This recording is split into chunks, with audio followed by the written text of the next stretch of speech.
September 25, 1983. The Maze Prison, Northern Ireland. 38 men. Gone. From Europe's most secure prison. And the craziest part? They didn't dig a tunnel. They drove out the front gate.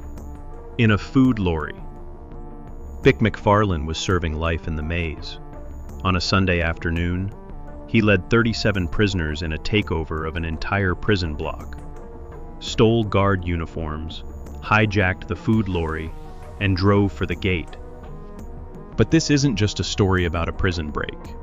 It's about the months of fake friendliness that lulled the guards into complacency, the smuggled guns that changed everything, and the brawl at the front gate that nearly destroyed the plan. A guard tried to signal the alarm by phone. The man on the other end called him a stupid bastard and hung up. This is how 38 IRA prisoners pulled off the biggest jailbreak in British history. The Maze Prison sat 10 miles south of Belfast, built during the height of the Troubles, designed to hold one kind of prisoner: paramilitaries, IRA men, loyalists, men convicted of the most violent acts of the conflict. The sentences were staggering. Life terms, 20 years, 30 years. For many of these men, the maze was the last stop, the end of the line. But the men inside didn't see themselves as criminals. They saw themselves as soldiers, prisoners of war. And soldiers had a duty. One duty above all others. Escape. McFarlane had been inside for years. He'd been the commanding officer during the 1981 hunger strikes. 10 men had died on his watch. The atmosphere inside the maze after the strikes was toxic. Guards and prisoners despised each other. Violence was constant. Hatred ran deep. But McFarlane wasn't thinking about revenge. He was thinking about getting out. The escape had a founding architect, the camp escape officer, a methodical, obsessive thinker who pushed everyone to dream bigger. When others talked about sneaking out 5 men, he pushed back. Why not 20? Why not 30? Why not 50? He established an escape department inside the prison, intelligence officers in every block, men assigned to gather information, to watch the guards, to learn the rhythms of the institution. But before any escape could happen, they had to solve a fundamental problem. They didn't know what the prison looked like. The authorities had a deliberate policy of limiting what any single prisoner could see. Men were moved in blacked-out vans. Windows were covered. The layout of the camp was a closely guarded secret. How do you escape from a prison you can't even see? The escape officer set about demystifying the maze. Ordnance survey maps were smuggled in from outside. Aerial photographs from newspaper coverage were collected. Prisoners who moved between blocks for hospital visits or workshops memorized every detail they saw. And then came something radical. He told his men to volunteer for work. Clean the floors, make tea, polish the furniture, get into every corner of the institution. You make them show it to you. It took months, but piece by piece, the map of the maze came together. Every corridor, every gate, every guard rotation, every blind spot. And once they could see it, the question became simple. What was the weakest link in the chain? The maze was a fortress. Not one prison, but a prison within an army camp. The entire facility sat inside a British military base.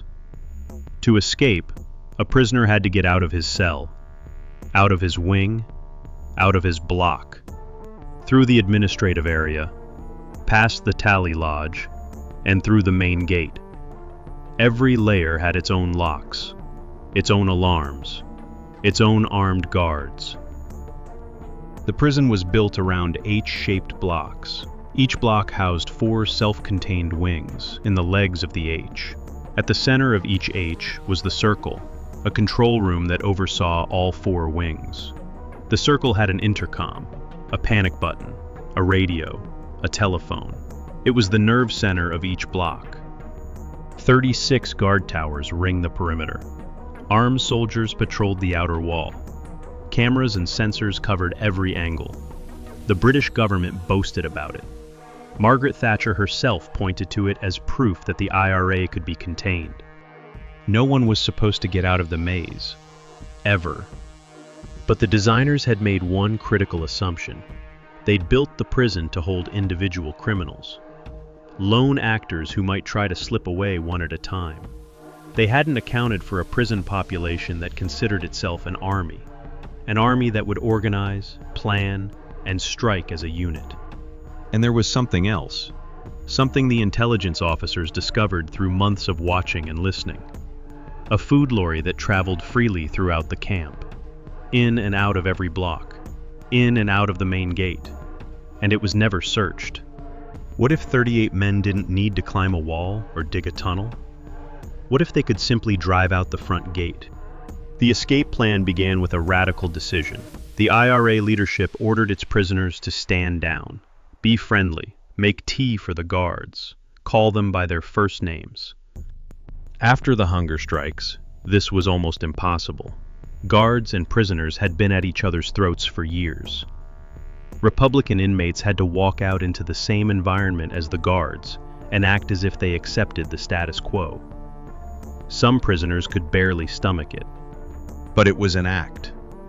A calculated, deliberate performance designed to achieve one thing: lower the guards' defenses. Did the guards really fall for it? Some of them did. Some thought they had broken the prisoners. Others were suspicious. But suspicion faded over weeks. Weeks became months. And gradually, the impossible happened. The steel-grilled doors that were supposed to stay locked began staying open. Prisoners who had no business being in the control room were suddenly standing inside it, handing guards cups of tea. In H Block 7, the block that would become the epicenter of the escape, the guards actually invited prisoners into the circle to clean and polish. The wooden security door that was supposed to remain shut was left open for ventilation. The padlocked grill was unbolted. Prisoners walked freely through the nerve center of the block. They weren't being friendly, they were mapping every alarm point, every communication device, every vulnerability. Bobby Story, one of the escape leaders, studied the circle in H Block 7 like a general studying a battlefield. He knew where every phone was, every panic button, every camera blind spot. He knew which guards rotated through the control room and which ones would cause problems. There was one guard they worried about, John Adams. He was the one controller out of 5 or 6 regulars who would resist, the one who might fight back. Remember Adams. He was about to become the biggest problem of the entire escape. The intelligence officers also discovered something crucial about the food lorry. It wasn't just used for prison deliveries. Guards used it for personal errands, moving furniture, running private jobs. The guards at the front gate were used to seeing it come and go, without question. That was the key. The lorry was their ticket out. But they needed more than a lorry. They needed to take over an entire block. And for that, they needed guns. The IRA leadership on the outside recognized the escape plan as one that could work. They cleared the operation and agreed to resource it with firearms. 25 years later, the IRA still wouldn't say how the guns got into the maze. But once the weapons arrived, everything changed. Confidence jumped from 27% to 70%. The plan was finalized. A Sunday. Sundays were quiet. No visits, no workshops, no football, minimal staff. 38 men would go. 12 would wear stolen guard uniforms. The rest would ride in the back of the hijacked food lorry. Jerry Kelly would lie across the floor of the cab with a gun pressed to the driver's stomach. The plan required taking over the entire block in 90 seconds, then holding it silently while the lorry arrived, then driving past every checkpoint to the main gate. One mistake, one alarm, one guard reaching for a panic button, and it was over. Would 90 seconds be enough? September 25th, 1983. Sunday afternoon. McFarlane walked the wings that morning, collecting the names of every guard on duty. They needed 12 uniforms, the right sizes, the right fits. He identified each one. Then he checked the control room. Adams was there. McFarlane chatted with him casually. "Early start today?" "No," Adams replied. "Full duty." McFarlane's stomach dropped. Of all the days, of all the guards, it had to be him.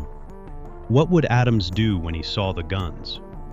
At the appointed time, McFarlane walked into the circle, overalls on, pistol tucked into his belt. Kelly followed from another wing a couple of minutes later, also armed. 2 more men followed. All 4 were orderlies. All 4 had reasons to be in the circle. The guards were used to seeing them there. McFarlane gave the signal, 1 word. Bumper. Story called out that he needed the bumper, the floor polisher. That was the code. The 90-second countdown began. Story and his team moved on 4 guards gathered in one room. They'd practiced this, rehearsed the aggression, the dramatic production of the firearms, the cocking of the weapons so the guards could hear the mechanisms and know they were real. They burst through the door, 4 guards, 4 guns pointed at their heads. "Get down on the ground, this is an IRA operation. If you move, you will be shot. If you do what you're told, you won't be hurt." Story cocked his weapon. The sound echoed off the walls. The guards got on the floor. One of them looked up. Story pressed the barrel against the back of his head. "Stay down. Don't look at anyone. Don't speak." The guard lowered his face to the concrete. 60 seconds earlier, these men had been drinking coffee and talking about football. Now they were face down with guns at their skulls. Story checked his watch. 45 seconds since the bumper call. They were on schedule. Barely. From the circle, the operation rippled outward like a stone dropped in water. McFarlane could see Kelly. Kelly could see the men across the circle. Those men could see down the wings. In every wing, prisoners moved simultaneously to overpower their guards. But the control room. Adams. Kelly pointed his pistol through the grill. "Don't move. Get on the ground. This is an IRA operation." Adams complied. But then something happened that no one had planned for. A guard came out of the women's toilets. A blind spot the planners hadn't accounted for. Adams saw his moment. He lunged for the opaque security door and slammed it shut. Kelly fired twice. One round hit Adams above the eye. He collapsed, unconscious for 30 seconds. When he came to, Kelly was standing over him. "What did you do that for?" Kelly asked. "I don't know. I'm sorry. I just don't know." 2 shots had been fired. The sound could have carried to the front gate, could have triggered the alarm, could have ended everything. The shots were not heard. But the chaos around Adams had cost them time. Precious minutes they couldn't afford. Minutes that would haunt them at the front gate. The block was secured. Every guard was tied. Hands behind their backs. Bound to each other. Pillowcases over their heads. Uniforms stripped from 12 guards. Republican prisoners dressed in guard clothing. Now they waited. For the food lorry. The lorry arrived on schedule. The driver got out. Kelly and another prisoner approached him with guns drawn. Told him the block was under Republican control. That he was under arrest. That if he didn't cooperate, he would be shot. They brought him into the medical room. Maps pinned to the walls. Ammunition laid out on the table. Firearms visible. A display designed to show him there was no question about who was in control. The driver looked at the maps. Then he did something remarkable. He started correcting them. "That turn you've marked," he said, "it's actually 40 yards further down. I'm showing you so you don't think I'm driving somewhere wrong and overreact." He was cooperating. Fully. Loading began. 38 men climbed into the back of the food lorry. some still in prison clothes, 12 in stolen guard uniforms, shoulder to shoulder. Nobody spoke. The tailboard was lifted, the shutter pulled down. Darkness, the smell of old bread and engine oil. 38 heartbeats in a metal box. Kelly lay across the floor of the cab beneath the driver's legs, gun pressed to his stomach. Total silence. The lorry pulled out of the block, turned left, then left again. Down the road toward the exit. 3 gates between them and freedom. Would the guards at the checkpoints look inside? The first gate opened. A guard shouted up to the driver. "All right, Davy, how's it going?" The hydraulic barrier lifted. They drove through. The second gate, the administration checkpoint. Through. Then the tally lodge. The final barrier. The place where guards clocked in and out. The last thing standing between 38 men and the outside world. What happened in the next 5 minutes would determine everything. Story positioned the lorry to block the view from the British Army observation post above. Men in stolen uniforms jumped out, moved fast. They burst through the doors, put the guards on the ground, face down, hands out. Within minutes, they had control of the tally lodge. But they were late, 15 to 20 minutes behind schedule, and the delay had collided with something they couldn't control. The shift change, guards coming off duty, guards coming on. Suddenly, the tally lodge was flooded with prison officers. The numbers mounted. 24, then more. Guards were everywhere, under tables, against walls, standing in clusters. The prisoners with guns found themselves surrounded by a sea of prison staff. They held control, but barely. Then the phone rang. Silence. Total silence. Nobody moved. They brought the senior officer to the phone. 2 armed prisoners flanked him, pistols at his head. "Answer it," they said. "If you say a wrong word, it will be your last." The call was from the emergency control room. An alarm had been triggered in the tally lodge. One of the guards lying on the floor had activated a hidden alarm beneath a television set. The senior officer was told to reset the alarm, and here was his chance, his one opportunity to send a signal.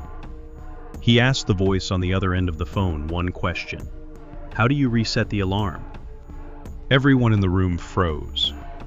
Every prisoner knew how alarms worked. Every guard knew how alarms worked. It was an obvious signal that something was wrong. The man on the other end of the phone paused. "Push it back in, you stupid bastard," and hung up. The signal had failed. The man on the other end hadn't understood. The senior officer turned white. The color drained from his face. He had tried, and no one had caught it. That phone call, that was the closest the entire escape came to failing. One sentence. One confused man on the other end of the line. That was the difference between the biggest jailbreak in British history and a bloodbath in the tally lodge. But the situation was deteriorating. Too many guards. Too little time. And then everything exploded. No one knew who threw the first punch, but suddenly it was a full-scale brawl. Guards and prisoners in identical uniforms, fighting in a cramped space at the front gate. 5 officers were stabbed. A British soldier in an observation post 10 yards away watched the melee, but saw only men in uniforms fighting each other. He didn't intervene. Story shouted the order. "Everybody, go! Now!" Someone tried to open the main gate. Couldn't get it. Had to run back. Guards drove 2 cars forward and blocked the lorry's exit. The lorry wasn't going anywhere. Story gave the command. "Open it. Let everyone out." 35 prisoners poured out of the back of the lorry. They ran for the perimeter fence. 3 men turned with pistols to hold the guards back while everyone else climbed over. A guard ran after them across the field. One of the escaping prisoners turned and fired. The guard was hit in the leg but kept running, then stopped. It was every man for himself. And then they were over the fence. Fields. Open countryside. 10 miles from Belfast. For the first time in years, no walls, no bars, no guards, no locks. Just grass under their feet. Just the sound of their own breathing. McFarlane, Kelly, and Story each assembled small teams. They hijacked cars from nearby houses and scattered in 3 different directions. One group headed for the countryside. Another made for a nationalist housing estate. A third disappeared into the fields. But how long would freedom last? Within hours, the alarm spread across Northern Ireland. Helicopters filled the sky. Roadblocks went up on every major road. British soldiers bristled around the maze. It was the largest manhunt in the history of the Troubles. That evening, the news broke. Mass escape from the maze. A prison officer killed. More than 20 Republicans on the run. The British government was humiliated. The Secretary of State called it the most serious incident in prison history. Margaret Thatcher was furious. An inquiry was launched immediately. The maze, her showcase prison, had been torn open from the inside.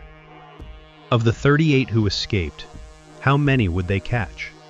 Story and 2 others didn't make it far.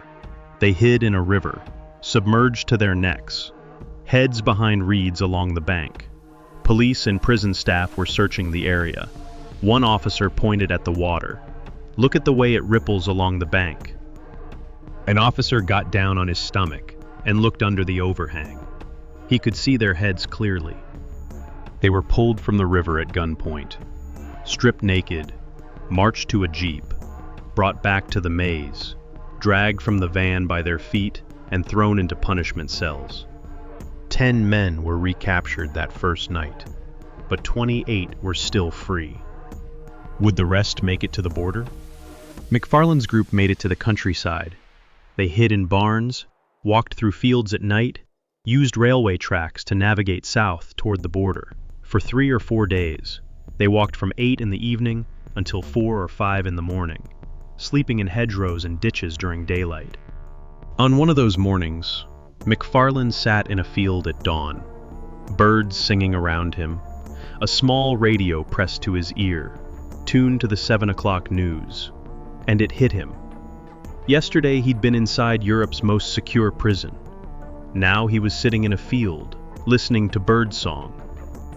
Is this real? This is amazing. They eventually reached a nationalist area in South Armagh, threw themselves on the mercy of a local family. 2 cars arrived and drove them straight to a safe house, 200 to 300 yards from the border. McFarlane felt it the moment he got in the car. This phase is done. We are in safe territory. McFarlane's group hid in an arms dump beneath the floorboards of a safe house. 2 small rooms connected by a crawl space. No room to sit up. No room to turn without hitting the rafters. They lay flat for 2 weeks. Coffee jars served as toilets. A radio with an earpiece was their only connection to the outside world. Every news bulletin led with the escape. After a few days, the smell became unbearable. Body odor in a sealed space with no ventilation. But they stayed, because above them, soldiers were searching every house on the street. Kelly's group reached a housing estate. He burst into the home of a former comrade. The man was sitting on his sofa. Kelly called his nickname. The man nearly launched off the furniture. "It's Kelly. We've just escaped from the H blocks." "What? It hasn't even been on the news yet." After months living undercover in rural Ireland, McFarlane and Kelly flew to continental Europe in January 1984 on false passports. They resumed IRA activities under new identities. But life on the run was lonely. They could walk the streets of Amsterdam or Paris, cities of millions where no one knew their faces. They could eat in restaurants, go to cinemas, but they had no real friendships, no real identity, a face that nobody knew, surrounded by people they could never trust. How long could they keep running before the past caught up with them? For Kelly, freedom hit him at the most mundane moment, standing at a traffic light, pressing the button, waiting to cross, and it just hit him. I'm out. I'm free. It wasn't anything dramatic, just a pedestrian crossing, and the overwhelming realization that no one was watching him. But luck runs out. It always does. The Dutch security services found them. How exactly? Neither man ever said. They called it wrong, was all Kelly would say. At 5 o'clock one morning, the windows of their apartment exploded inward. Stun grenades, flash grenades. Armed officers from the Dutch security forces swarmed in. Kelly woke to a machine pistol in his mouth. His first thought was that it was a bomb. Then he heard them shouting in Dutch, and strangely, he felt relief. Dutch police, not British soldiers. He was alive. The extradition process ground through the courts. On December 4th, 1986, Kelly was flown back to Northern Ireland, brought back to the H blocks, brought to the same wing he'd escaped from. The block security officer who'd been on duty the day of the escape was standing in the circle when Kelly walked in, waiting to welcome him back.